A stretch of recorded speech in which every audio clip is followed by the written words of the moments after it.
안녕하세요. 오늘은 브리티시 컬럼비아 BC주 이야기인데요. 여기 주민 70만 명이 아직도 가정애를 못 찾고 있다는 소식. 이거 정말 심각하죠. 아, 네. 70만 명이면 정말 큰 숫자인데요.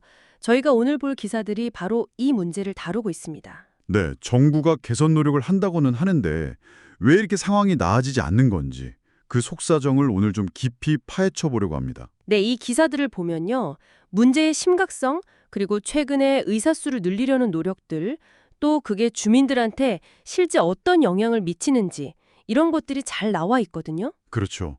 BC주 의료 시스템이 지금 어떤 어려움에 처해 있는지, 또 어떤 해결책을 찾고 있는지 오늘 저희 분석을 통해 같이 한번 살펴보면 좋겠습니다. 네, 여러분 건강 문제랑 정말 직결되는 이야기니까요. 맞아요.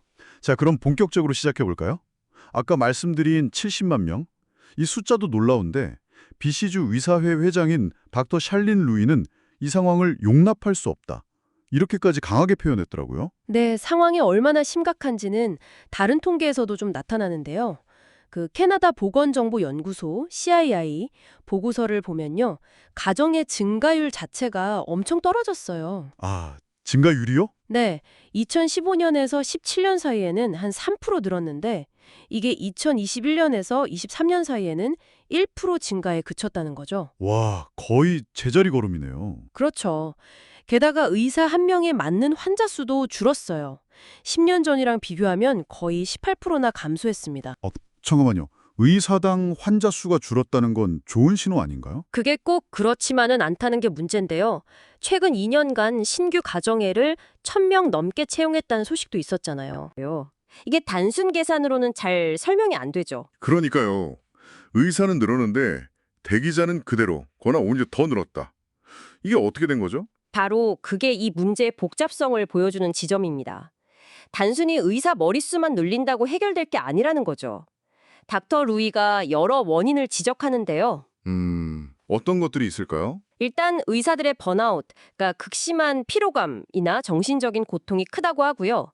또 의료계 자체가 고령화되면서 은퇴하는 의사들이 많아지는 문제도 있어요. 아, 은퇴하시는 분들의 신규 채용이 못 따라가는 걸 수도 있겠네요. 네, 그런 측면도 있고요. 또 환자들 자체가 고령화되고 질병이 더 복잡해지면서 의사 한 명이 봐야 할 환자 부담이 늘어나는 거죠. 진료 시간도 더 길어지고요.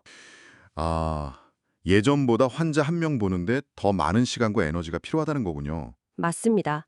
거기다 BC주 생활비 엄청 비싸잖아요. 이것도 의사들이 오거나 남아있기 어렵게 만드는 요인 중 하나고요. 하긴 생활비 부담 크죠. 네. 또 과도한 행정 업무 부담이라던가 해외에서 온 의료 인력 자격 인증 절차가 너무 까다롭고 오래 걸리는 이런 시스템적인 문제들도 얽혀 있다고 합니다. 와, 정말 여러 가지 문제가 복합적으로 작용하는 거네요. 네, 그렇죠. 그래서 의자 부족 현상이 더 심해지는 겁니다. 그럼 이런 상황이 환자들한테는 구체적으로 어떤 어려움으로 나타나고 있나요? 기사 보면 정말 절박한 분들 이야기가 많던데요. 네, 정말 안타까운 사례들이 많습니다. 그 긴급 및 1차 진료 센터 UPCC라고 있잖아요. 네네, 응급 상황에는 급할 때 가는 곳. 네, 근데 거기조차 이용하기가 어렵다는 제니파 CC 이야기도 있었고요.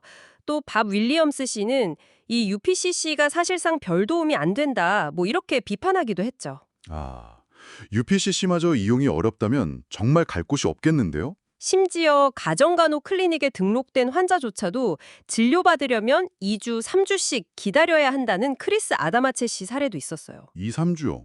와, 그냥 감기 같은 거면 모르겠는데 좀 심각한 문제면 그 사이에 병이 더 악화될 수도 있겠네요. 바로 그겁니다. 기다리는 것보다 더 심각한 문제가 바로 진단 지연 가능성이죠. 네, 닥터 탐이나 알리가 암 진단이 늦어진 사례를 언급했던 게 기억나네요.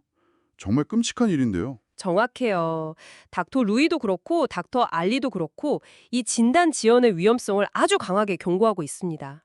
제때 과정의를 못 만나고 그냥 워킹 클리닉만 전전하다 보면 정말 심각한 병을 놓칠 수 있다는 거죠. 아, 생각만 해도 아찔하네요. 기사에 나온 다른 사례들도 참 마음이 아픈데요. 응급처치소에서 스스로 맥박을 확인하는 남성분 이야기나 2살짜리 아이가 기본적인 예방접종 말고는 의사를 본 적이 없다는 이야기도 있었어요. 2살인데 의사를 못 봤다고요? 기본적인 검진 같은 것도 못 받고? 이건 정말 심각한데요? 네, 현재 상황이 얼마나 심각한지를 보여주는 단적인 예들이죠. 물론 뭐 정부나 의료계도 가만히 있지는 않겠죠. 아까 말한 대로 새 급여 모델 도입해서 신규 의사 1,000명 채용한 것도 성과라면 성과잖아요. 네, 맞습니다. 그런 노력들이 분명히 진행 중입니다. 2024년에는 기존에 가정의가 없었던 주민 25만 명을 어떻게든, 어떤 형태든 1차 진료 서비스 제공자랑 연결시켰다고 발표하기도 했고요. 아, 25만 명이요? 그래도 꽤 많은 숫자를 연결하긴 했네요. 그렇죠. 그리고 닥터 루이가 강조했듯이 의사를 더 유치하고 또 기존 의사들이 떠나지 않게 붙잡는 노력, 해외 의료 인력을 더 잘 활용하는 방안, 그리고 의사들 행정 업무 부담 줄여주는 노력, 이런 것들이 계속되고는 있습니다. 그 닥터 알리는 팀 기반 진료를 강조하던데요. 의사 혼자 다 하는 게 아니라 전문 간호사, NP나 약사, 상담사 같은 다른 전문가들이랑 팀을 이뤄서 진료하는 방식이요. 이게 좀 대안이 될 수 있을까요? 네, 그게 앞으로 중요한 방향 중 하나로 꼽히고 있습니다. BC주 보건부도 전문 간호사 NP의 권한을 좀 더 확대하고 1차 진료 네트워크 PCN이나 UPCC 같은 팀 기반 시설을 늘리려고 힘쓰고 있어요. 팀으로 접근하면 의사 부담도 좀 줄고 환자 입장에서도 더 다양한 서비스를 받을 수 있을 것 같긴 한데요. 네, 그럴 수 있죠. 하지만 닥터 알리가 딱 지적했듯이 단순히 의사 수를 늘리는 것만으로는 불가능하다. 즉, 한계가 있다는 점도 분명합니다.